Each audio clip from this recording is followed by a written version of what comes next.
একটা প্রশ্ন দিয়ে শুরু করি আজকে। তোমাদের চারপাশে কত মানুষ আছে? বন্ধু, সহকর্মী, পাড়া প্রতিবেশী। কেউ কেউ তোমাকে অনুপ্রাণিত করে, কেউ কেউ হতাশ করে। কিন্তু তুমি কি জানো, প্রত্যেকটা মানুষের মধ্যেই কিছু না কিছু শেখার আছে? আজকে এই একটি কথা নিয়েই বলবো। আর একটি কথা আমি শিখেছিলাম শ্রীরামকৃষ্ণ পরমহংস দেবের বাণী বা পাঠ থেকে।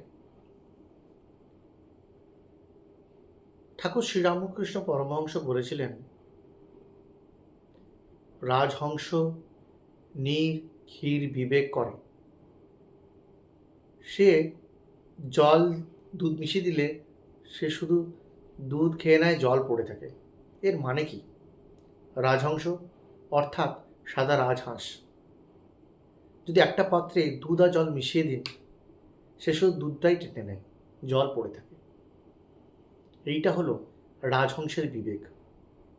ভালোটা গ্রহণ করো, মন্দটা ছেড়ে দাও।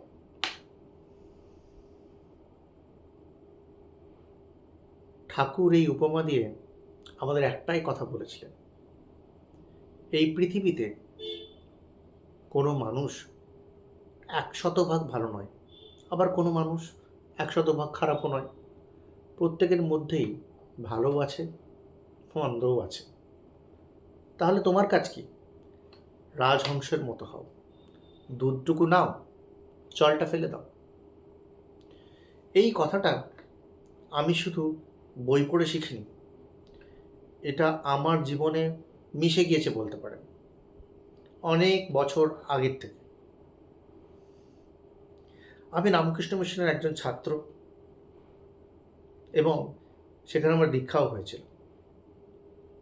সেই সময় আমি অনেক ছোট ছিলাম, বয়স অনেক কম ছিল, গুরুত্ব বুঝিনি। কিন্তু সেই ছোট বয়সে যা শুনেছিলাম, যা শিখেছিলাম, সেটা ধীরে ধীরে আমার ক্যারেক্টারের মধ্যে গেঁথে যেতে শুরু করে। প্রতিদিনের জীবনে সেই শিক্ষা প্রয়োগ করতে চেষ্টা করতাম। কখনো পারতাম, কখনো পারতাম না, কখনো বুঝতাম, কখনো বুঝতাম না, কিন্তু চেষ্টা থামাইনি। আর প্রতিদিন একটু একটু করে সেই শিক্ষা আমাকে আর একটু মানুষ হিসেবে পরিণত করতে হয়তো সক্ষম হয়েছে। আজও আমি ছাত্র, আজও শিখছি। শেখা কখনো থেমে থাকে না।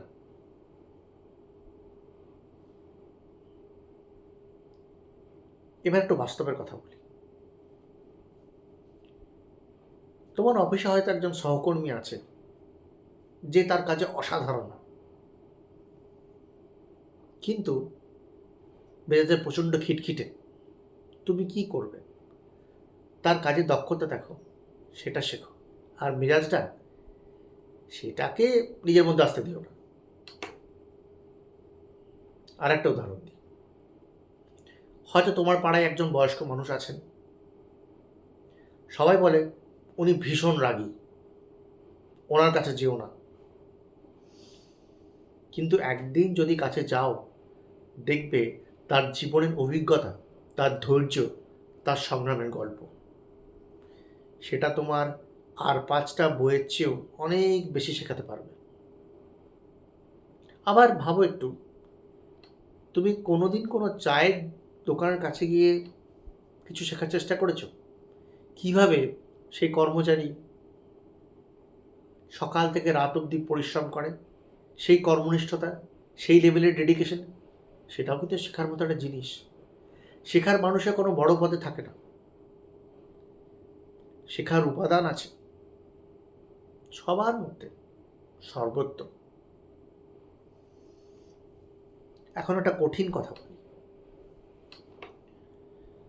ভালোটা শেখা যতটা জরুরি, খারাপটা থেকে নিজেকে সরিয়ে নিয়ে আসাটা বা সরিয়ে রাখাটা তার থেকেও বেশি জরুরি। কিন্তু এটা কঠিন কেন? কারণ খারাপ অভ্যাস, নেতিবাচক চিন্তা, হিংসা, অলসতা, এগুলো ভীষণ সংক্রামক, ভেরি ইনফেকশিয়াস। পাশে থাকলে অজান্তেই ভেতরে ঢুকে যায়, আপনি টেরও পাবেন না। রামকৃষ্ণ মিশনে একটা কথা শিখেছিলাম, সৎসঙ্গ অসৎত্যাগ। সবার সাথে মিশবে, সবাইকে ভালোবাসবে, কিন্তু যে জিনিসগুলো তোমাকে ছোট করে সেগুলো তোমার মধ্যে প্রবেশ করতে দেবে না। এটাই রাজহংসের শিক্ষা। জলের মধ্যে ডুব দাও, কিন্তু জল গায়ে লাগে না। পদ্ম ফুলের মতো কাদায় জন্ম, কিন্তু কাদা মাখে না। আমার কর্মজীবনে দীর্ঘ 20 বছরে, সেই ব্যাংকিং থেকে এখন আর্টিফিশিয়াল ইন্টেলিজেন্স অবধি 20 বছর পথ হেঁটেছি।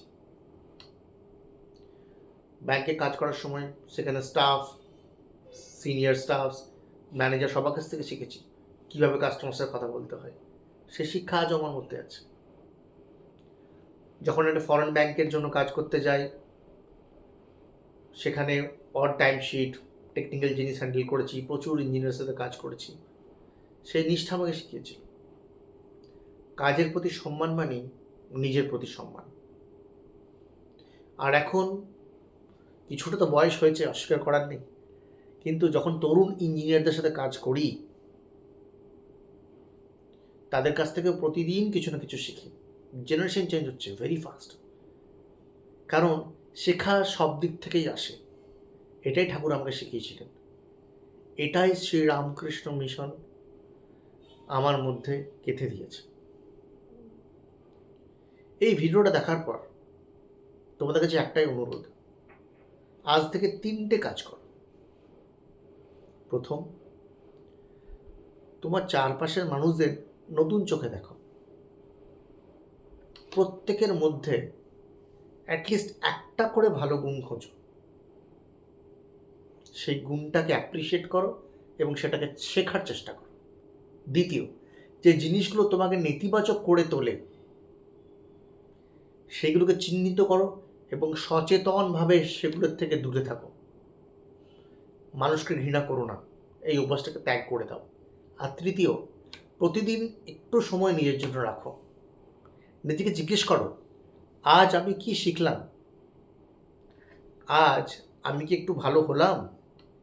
এই 3টি প্রশ্ন, এটাই তোমার প্রতিদিনের রাজহংস বিবেক। ঠাকুর শ্রী রামকৃষ্ণ বলতেন, যতক্ষণ বেঁচে আছো ততক্ষণই শেখো। আমি সেই কথাটাকেই আমার জীবনের মন্ত্র করে নিয়েছি। ছোটবেলায় রামকৃষ্ণ মিশনে যে বীজ বোনা হয়েছিল, সেটা আজ আমার ভিতরে একটা গাছ হিসেবে দাঁড়িয়ে আছে।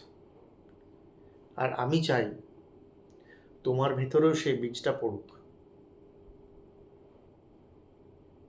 তুমি রাজহংস হও, দুধ নাও, জল ছেড়ে দাও, ভালোটা রাখো, মন্দটা ছেড়ে দাও। কারণ তুমি যা গ্রহণ করো তুমি তাই হয়ে ওঠো। ভালো থেকো, শিখতে থেকো, এগিয়ে যেতে থেকো। আবার দেখা হবে পরের ভিডিওতে। নমস্কার।